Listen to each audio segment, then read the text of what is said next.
Thanks, Lindsay. My name's Liz and I'm an addict. Hi, Liz. Hi, and feel a bit nervous actually, and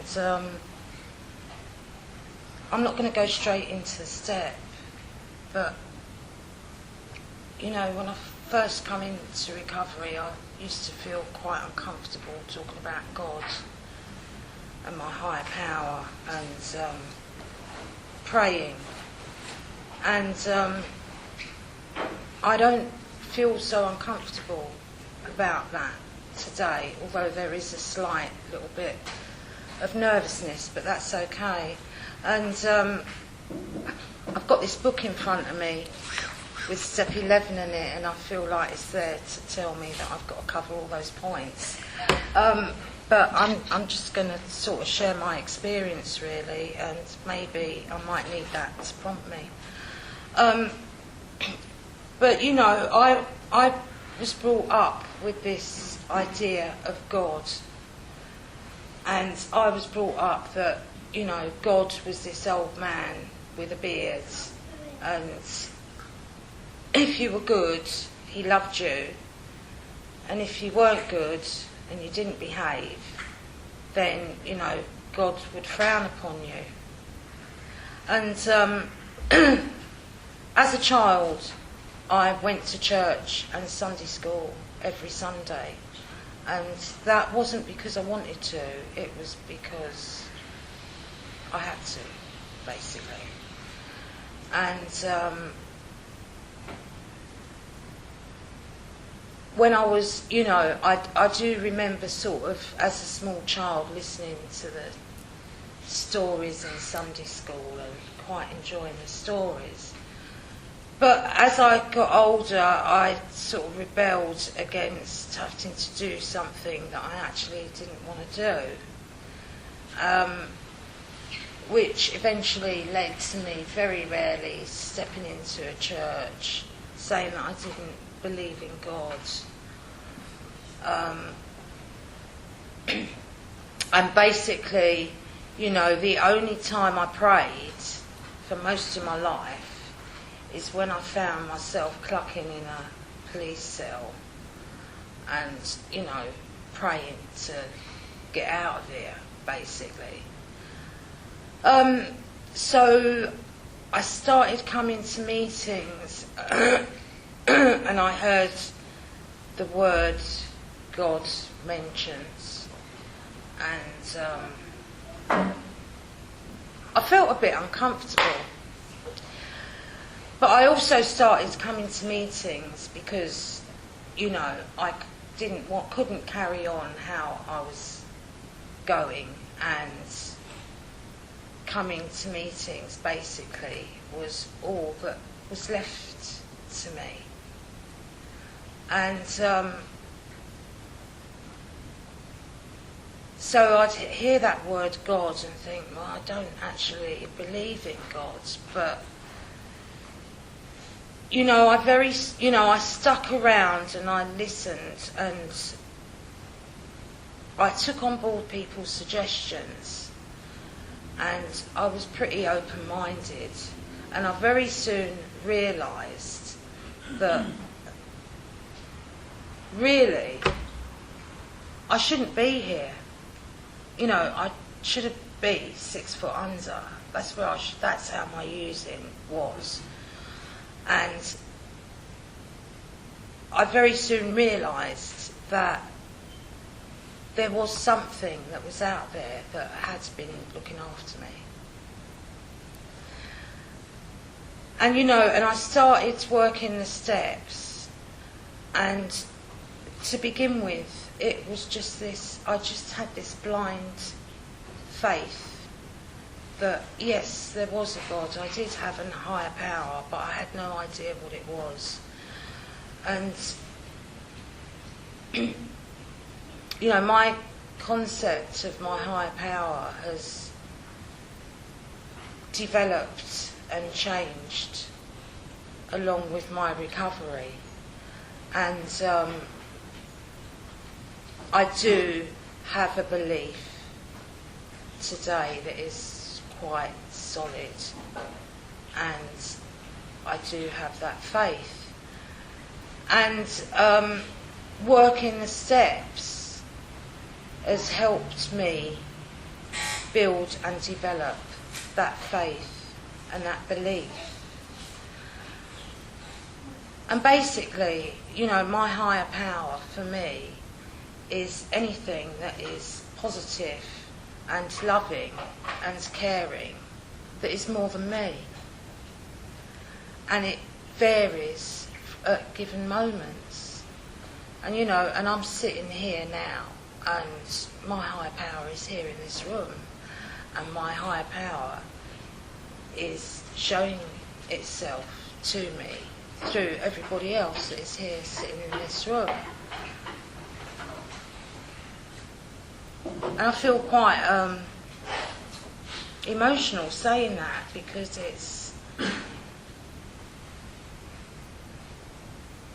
it's not the sort of thing that I'm used to saying and doing. It's just through coming here and working this program that I can say that today. And you know, and I've worked through the steps, and my faith did develop, because I had a fear of the unknown, and what it was for me, the steps. This program was pretty unknown, and and I remember when I did my step 2, my sponsor asked me, or suggested, that as part of my step 2, I draw my higher power. And at that point in my recovery, I didn't really have that much idea of what my higher power was. And I kept putting it off. I didn't like the idea of doing it. But then I just went with it, and I picked up a piece of paper and I drew my higher power. And it took me about 3 minutes to do it. And it was quite abstract, but it really helped me to develop that faith that I have today. And I've learned through doing the 2 and the 3 and then carrying on to do the rest of the steps that I will be okay. I will be okay. As long as I put the footwork in and get on and do it, I'll be okay. Things may not work out how I might want them to work out, but it will still be okay. So I hadn't prayed for a very long time, and I remember in early recovery thinking, oh, I'll pray for this or I'll pray for that, and that's what I did. I'd practice having a little saying a prayer and just praying for something specific, and it didn't work. I'd get quite upset when I didn't get what I'd prayed for, and sometimes got even more upset when I did get what I prayed for. So what I've learnt to do, and my understanding of this program is, for me, this addict has to really keep it simple. And, you know, and most days I do pray and I do meditate. And I say most days because sometimes I don't. But what I've also learned is it's about practice and not perfection. And, you know, I do strive to work this program on a daily basis. But my ability changes on a daily basis. So, as I said, most days I do pray and I do meditate. And for me, it may have something to do with age as well, but I can't get up in the mornings and rush out of the house. I have to take it slowly to put myself into the day, and that's what I do, and that's how I start my day. I have that space because, you know, thanks to this program and this fellowship, I do have a life today, and sometimes, very often, it can be quite a very busy life with work, you know, fitting meetings in and having a social life and all the other stuff that other people have in their life. And I need to have that quiet time at the beginning of the day to set myself up for the day. And I do, and I very rarely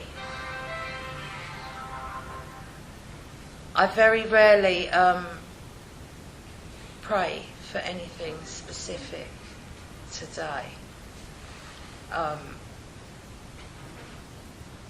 I do pray for God's will, because what I've learned is that I have a tendency to want stuff, and my will can be pretty destructive, and a lot of the time my will can take me to places that are very painful and not good for me, and stuff that I might want might be very damaging to me, because that's what I've always done. I've always made decisions and choices that have been quite damaging. And you know, and there are times when I do pray for guidance around certain things. What I've learnt now is that it's not always revealed to me immediately. And what I've also learned about this step is that by practicing this step, and, you know, the meditation part for me is not about just meditating for a solution or a way. It's the meditating for me is about opening myself up to possibilities, and the meditating is the beginning of that. And then, you know, and the solutions can come to me in different ways. You know, I could just be sitting in a meeting and I'm struggling with something, or I need to make a decision about something, and one of you might say something that just really falls into place and shows me what I need to do. And sometimes, you know, the solutions actually come from within, and I can find the solution myself. And as I said, most days I do pray and I do meditate, but also most days I get along with the minimum that I need.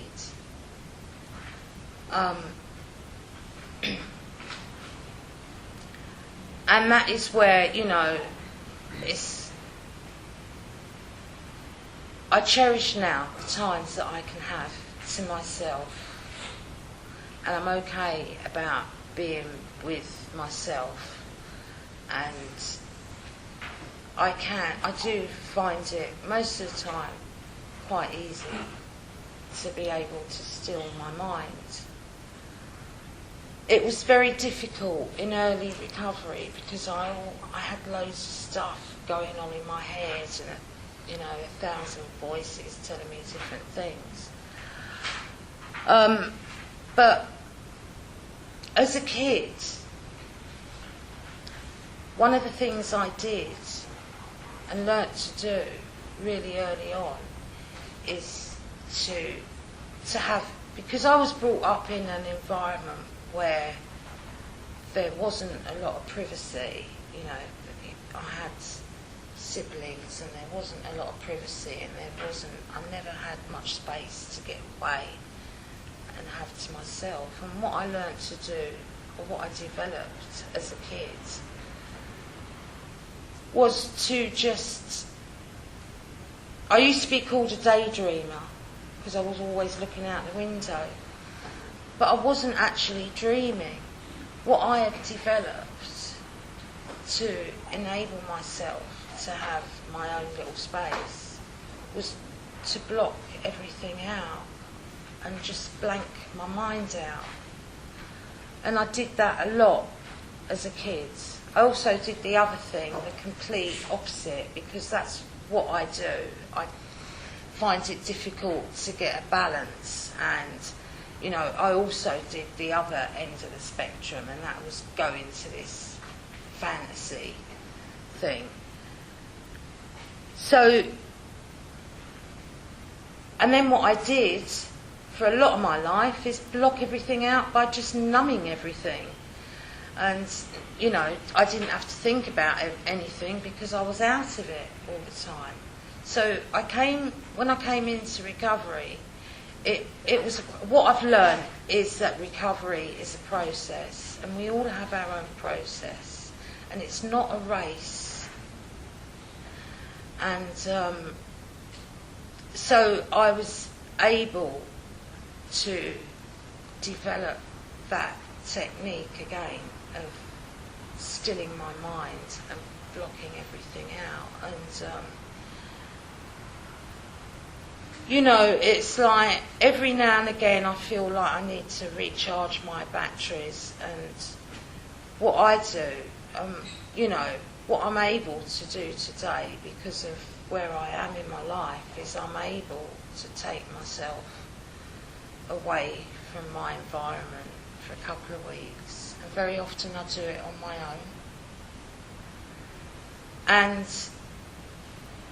that's when, I do recharge my batteries and spend a lot of time praying and meditating. And I like it to be near the sea.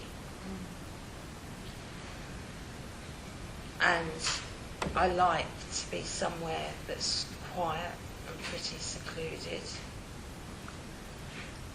And if there's a bit of sun, I'm even more happy.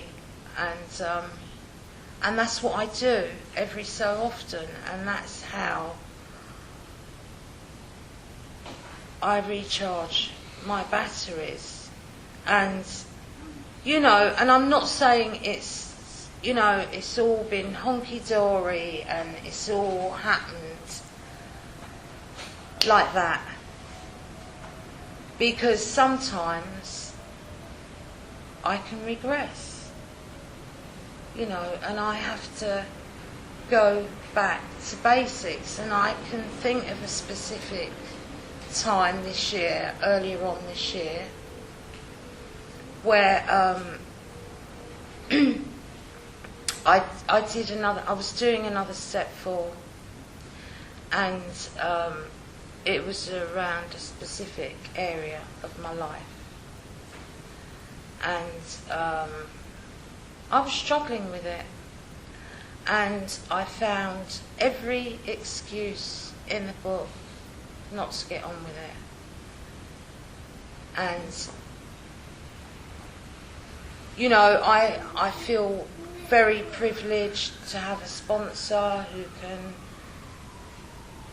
share her experience with me and make suggestions. My sponsor has never ever told me I've got to do something. And, you know, and we sat down and we talked about why I hadn't finished this step 4 when I agreed I'd finish it. And, you know, it was like, what came out of it was I had to relook at step 3, because there was that little fear that I'd do this 4, share my 5, and something would be revealed to me that I didn't actually want. And so I had to go back and relook at my step 3. But what my experience is that, you know, as I said earlier, I don't always want what's good for me. And quite often, I can't see the bigger picture. And my HP has got something planned for me that I'm not even aware of. And, you know, and what I know and what I've learned is that this programme has never ever let me down. And, you know, it's, for me, step 11 is ongoing, and, you know, and I haven't got it cracked, and I just do the best that I can. And I didn't, when I started this step, go and seek out different techniques and ways to meditate. I do it my way, and my way works for me. I've got this overwhelming urge now to look in the book to make sure I've covered everything, but I'm not going to, because I'm a bit talked out, and yeah, I'm not good at waffling, so I'm going to leave it there. And thanks for asking me, and thanks everyone for being here and listening to me. Thank you, Liz. Thank you, Liz. That was great. Really fantastic. Lovely. The meeting is now open for raised hand sharing. Frankie, can you be the picker this week? Me? Yeah. Frankie will be the picker person. Please come and share your experience on the step. Please be mindful of your sharing time. There is no limit. However, when you reach 5 minutes, I'll let you know. I'll just go like that with you, and if you can just acknowledge me, that would be great. The last 10 minutes is reserved for newcomers, and with that, the meeting is yours.